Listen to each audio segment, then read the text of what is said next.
Ruth, Bonjour. je suis à la fois l'invité avec toi. Nous avons été pris au piège par la prod, comme il s'autonome. Et en guise de bonus, il nous donne une question pour qu'on débatte ensemble. C'est vrai que l'on a quand même, à chez Futé, la fourmilière d'entreprise, une fâcheuse tendance à débattre.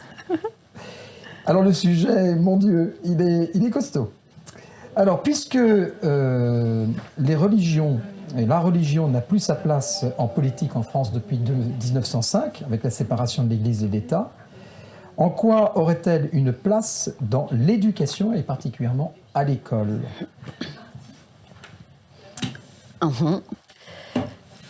Moi, je dirais qu'elle devrait avoir une grande place en termes de connaissances et d'histoire. Alors, l'Église et au-delà la religion. C'est le cas d'ailleurs, je pense, parce qu'il y a ce qu'on appelle la culture des religions. Oui. Dans le cadre de l'éducation, dans le cadre de l'éducation civique et de l'histoire, on a un programme des religions. Oui. La question que je me pose, en tout cas à mon époque, c'était pas le cas et je ne sais pas si c'est le cas maintenant. Est-ce qu'il est possible de ramener un Premier Testament, un Second Testament, un Coran et de vraiment l'étudier, le lire ? Je trouve que ce serait très intéressant. Ce sont quand même des best-sellers. Je pense que ce sont quelques-uns des livres les plus vendus au monde. Et rien que pour ça, ça vaudrait le coup que chacun puisse, qu'on puisse demander à chaque élève de lire ces livres sans croire ou ne pas croire ce qui reste à la maison, puisque la laïcité, c'est ça. Mais la connaissance, il n'y a pas de raison qu'on ne l'aborde pas. Toi, tu es fille de rabbin. Petite fille de rabbin. Petite fille rabbin. Ouais. Moi, je suis baptisé, catholique, pratiquant et bien engagé.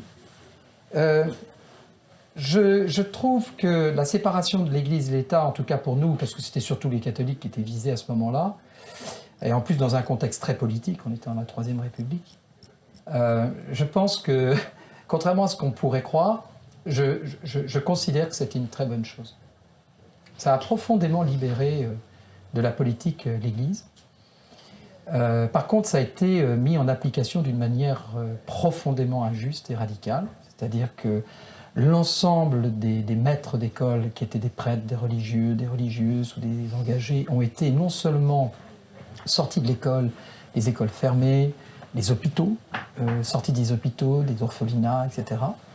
Et à tel point que s'ils ne voulaient continuer à porter... On était déjà dans les polémiques comme le voile, tu vois.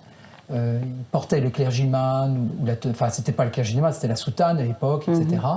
Ils allaient avoir de vrais gros soucis.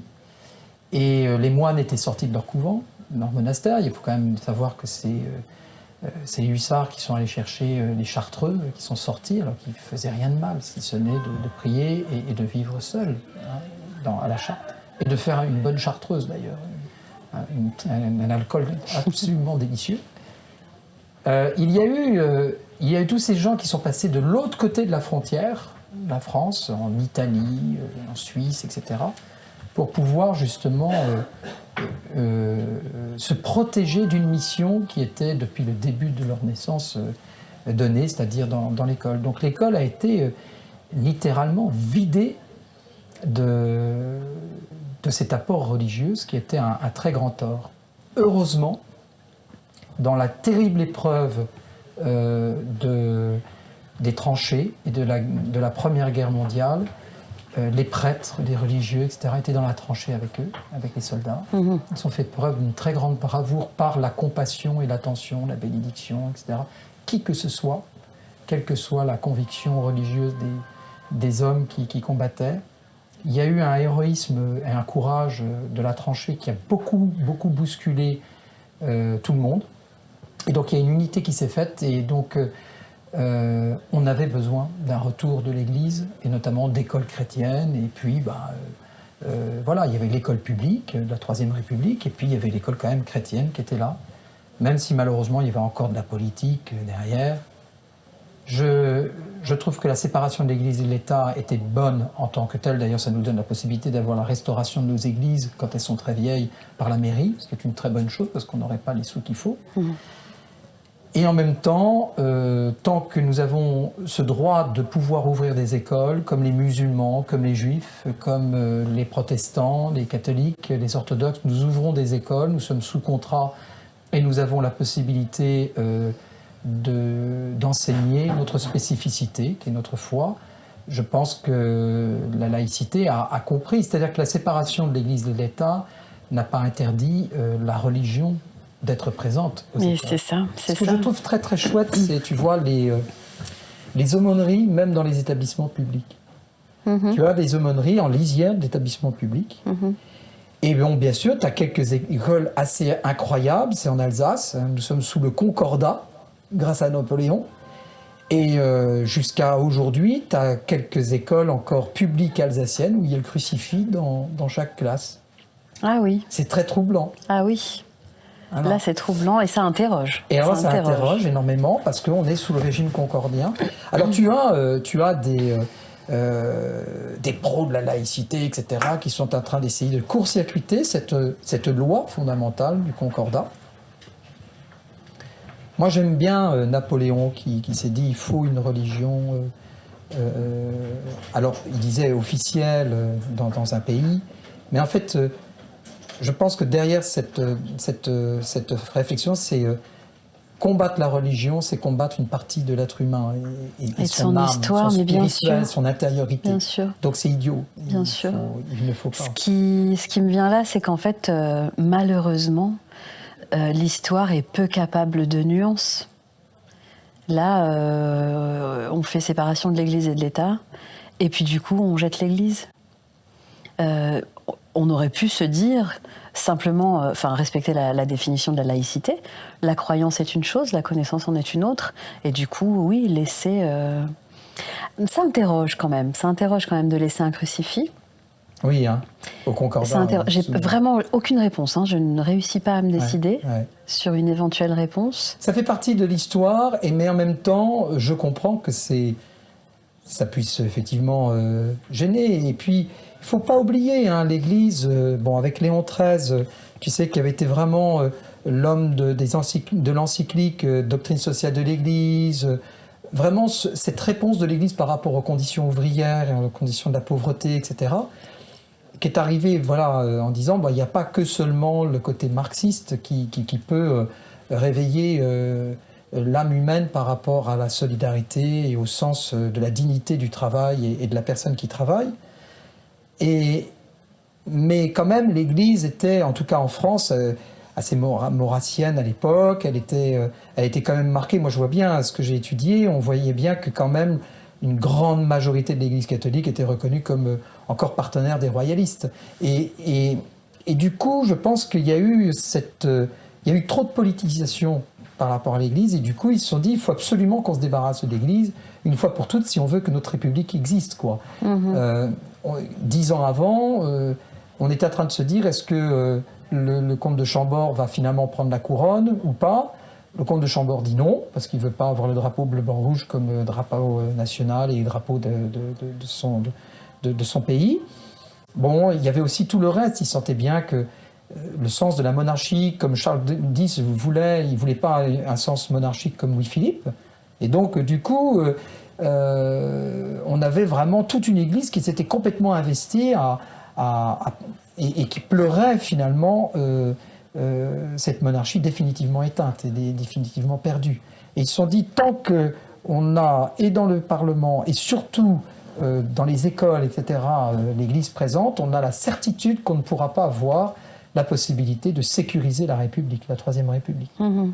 Et donc, je pense qu'il y a eu cette politique. Mais moi, je suis quand même très choqué par le comportement. On a eu une inspection de l'éducation nationale. Et ils ont vraiment regardé de travers 3 choses qui étaient dans mon bureau, alors qu'on est une école à confessionnelle. La première, c'est une statue de la Vierge Marie qui a été offerte par la famille Montgolfier, parce que le cours des frères Montgolfier porte leur nom. Et c'est une statue, en fait, au-delà du fait que ça soit Marie, il y a au pied de la Vierge Marie, en fait, une montgolfière. Et donc, dans l'histoire de cette famille, il y a la protection de la Vierge Marie sur les aérostiers. Ils n'ont pas vu, ils n'ont pas voulu voir pourquoi cette statue était là, quoi. Ils ont vu que le truc religieux. Mais c'est ça, c'est encore Bête et obtus. Ils ont regardé un poster en nuances. disant il y a Jeanne d'Arc. C'est pas Jeanne d'Arc, c'est le roi Baudouin IV de Jérusalem, qui est le symbole de l'unité et de la communion avec les sultans. Ils ont décidé de rentrer dans une démarche de paix. Tant que Baudouin IV était roi à Jérusalem, il n'y a plus eu de bagarre. Voilà. Il y a eu une grosse bataille au départ, et après, ils se sont respectés. Donc, on est dans la pluralité et l'intelligence humaine dans ce poster. Ils ont vu des mecs sur des chevaux dessinés, avec peut-être un visage un peu trop efféminé pour le roi Baudouin. Ils l'ont pris pour Jeanne d'Arc. Voilà. Mais c'est ça, tu vois, c'est un manque de culture finalement. On dit, vous êtes confessionnel et vous utilisez la laïcité. Non. Alors qu'on a les droits de l'homme, on a le drapeau bleu, blanc, rouge et le drapeau européen, on a tout ça, tu vois. Et c'est là où moi ça me choque. Mais on parlait des bases de la culture dans un programme scolaire. Si on s'interroge sur les bases, en histoire, en géo, en maths, etc., ben justement, là, il y a a priori un défaut de culture de ces inspecteurs. Ben, est-ce que justement, on ne pourrait pas remettre dans le programme des choses essentielles comme celle-ci? Ça fait partie de notre histoire, qu'on croit ou qu'on ne croit pas. Ok, c'est de côté. Le christianisme, le judaïsme, l'islam, le bouddhisme, la religion hindoue, maintenant, sont des éléments de notre culture qu'il faut qu'on ait. Exactement. Voilà. Et le christianisme, je mettrais même le christianisme en premier, puisque quand même, on est dans un pays d'histoire chrétienne. Il y a deux écoles de la laïcité. Tu as l'école de la laïcité de la Révolution et de Robespierre. C'est tout ce qui dépasse, tu coupes. Les têtes, tout. Que ce soit une tête de paysan ou une tête d'aristo. Hein, parce que moi, tu sais, mon noir à long, je peux vous le dire, on n'est que 12% de victimes de la Révolution. Et un grand nombre d'aristos ont finalement mené le coup d'État qu'était la Révolution. Ils voulaient prendre la place. Bon, ils ont fini par avoir la tête coupée aussi, hein, toute la clique, Lafayette et toute la stringue. Mais tu vois, et finalement, les têtes qui ont dépassé, c'est des paysans. Des paysans qui disaient « laissez-nous aimer Dieu ».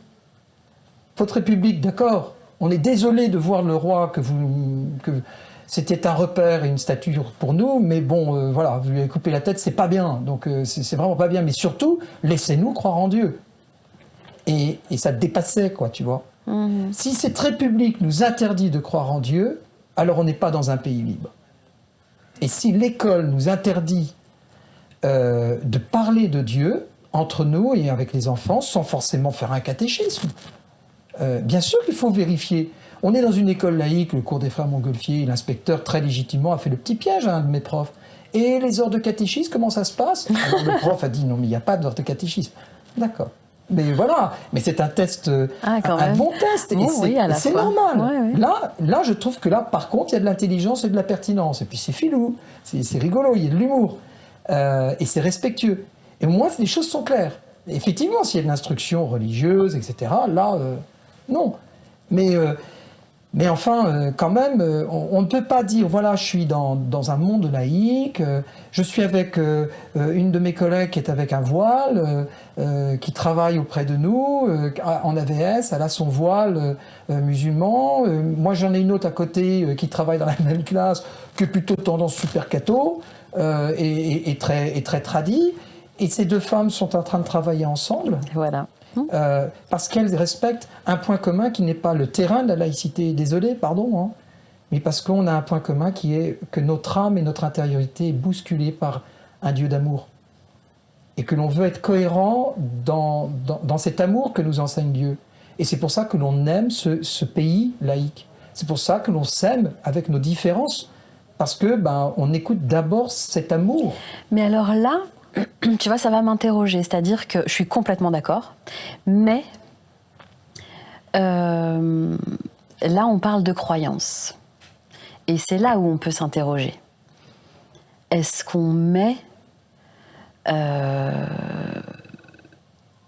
la religion dans ce sens-là à l'école. Le religieux... Même si vraiment, je trouve ça très beau, et si mon fils est au cours des frères Montgolfier, c'est aussi pour ça. C'est-à-dire que quelqu'un qui a une foi, c'est beau, puisque du coup, il est dans la bienveillance, il est dans l'amour, il est dans le fait de vouloir faire grandir un enfant de façon saine, etc. Mais est-ce qu'on en fait état? C'est une vraie interrogation. Alors, il y a aussi, par exemple, des personnes qui vont vraiment écouter leur cœur et avoir des actes de charité, d'intelligence intérieure, mais qui n'ont pas la foi. Et qui peuvent effectivement, à un certain moment où il y a une communion entre deux identités religieuses, qui sont par exemple les chrétiens et les musulmans, et si on met trop en valeur le fait qu'on a ce point commun, l'autre se sent, tu vois... Et ça, moi, je l'ai remarqué. Ils se sont mis de côté. Oui. Et ça, je l'ai remarqué. Et je me suis dit, c'est là où, à ce moment-là, la laïcité est importante. C'est-à-dire ne pas oublier que on est tous... D'ailleurs, j'ai trouvé la facilité, je dis, ils sont humanistes. J'ai besoin de cataloguer quelqu'un, quoi. Comme si les autres n'étaient pas humanistes. Mais enfin, ils sont humanistes. Voilà, ils sont... Mais en fait, ils peuvent être ce qu'ils veulent être, sans forcément être identifiés comme tels. C'est ça. Et finalement, ce sont des étiquettes. Voilà. Bien sûr. Mais ça, c'est un vrai souci. Mais est-ce que la laïcité permet cela? Oui, si c'est pas l'école de Robespierre, mais l'autre école, c'est-à-dire l'école de la laïcité, qui est un carrefour et une protection de l'authenticité, de l'intériorité de chacun. C'est un respect de l'intériorité de chacun. Voilà. À l'heure où on entend le mot inclusif un petit peu partout, moi j'appelle ça la laïcité inclusive. C'est-à-dire que c'est pas justement ce qui est un peu la mouvance à plein d'endroits, et ce que les inspecteurs ont mal pris dans ton bureau. C'est-à-dire qu'il y a ce côté chez beaucoup de personnes dans l'enseignement anticléricaux. Alors, et du coup, à partir du moment où il y a une bondieuserie quelque part, ça ne peut plus. On sent qu'il y a un tel blocage. Oui, c'est ça. On sent que c'est même pas discutable, en fait. Non. Ouais. Alors après, bien sûr, sur le plan légal, on me faisait remarquer le truc, mais c'est mon bureau. Exactement. C'était pas une classe, c'est mon bureau. Ça te concerne. Il y avait aussi la crèche qui était oubliée. On avait passé largement le 2 février et la crèche était oubliée. Donc ils ont dit il y a la présence d'une crèche aussi. Bon, voilà. Mais tout ça, c'est dans mon bureau. C'est pas mal.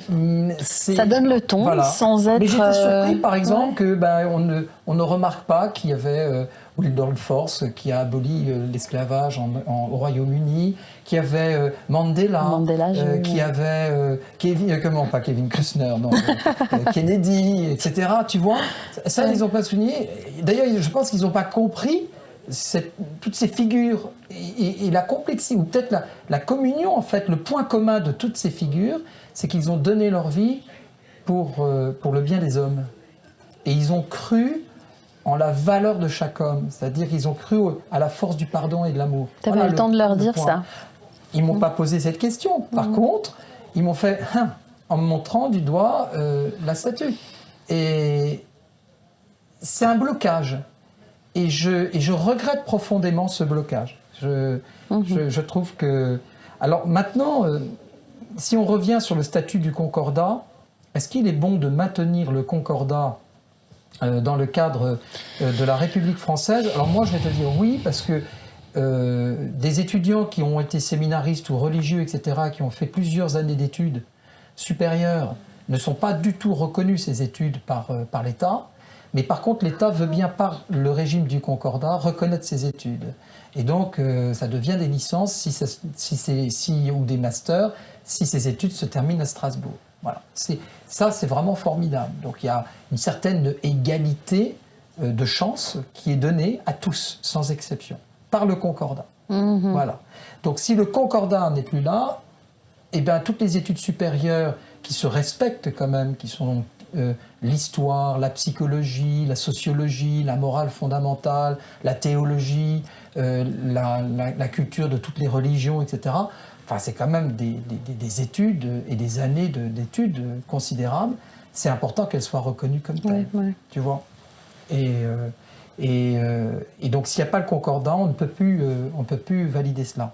Mais si on trouve la clé, peut-être qu'à ce moment-là, ça libérerait davantage les autres. Mais je ne suis pas certain que les Alsaciens seraient contents de perdre leur identité concordienne. C'est pas du... Je ne sais pas si on dit d'ailleurs encore. J'étais en train de me poser la question. Sous le régime du concordat. Voilà. Bon, ben je pense que nos prods ont eu... On est finalement assez d'accord. Et puis c'est embêtant, on ne s'est pas réfléchi. Ils vont être très déçus. Mince, je crois qu'ils vont être très déçus. Vive le bonus. Ciao. Ouais.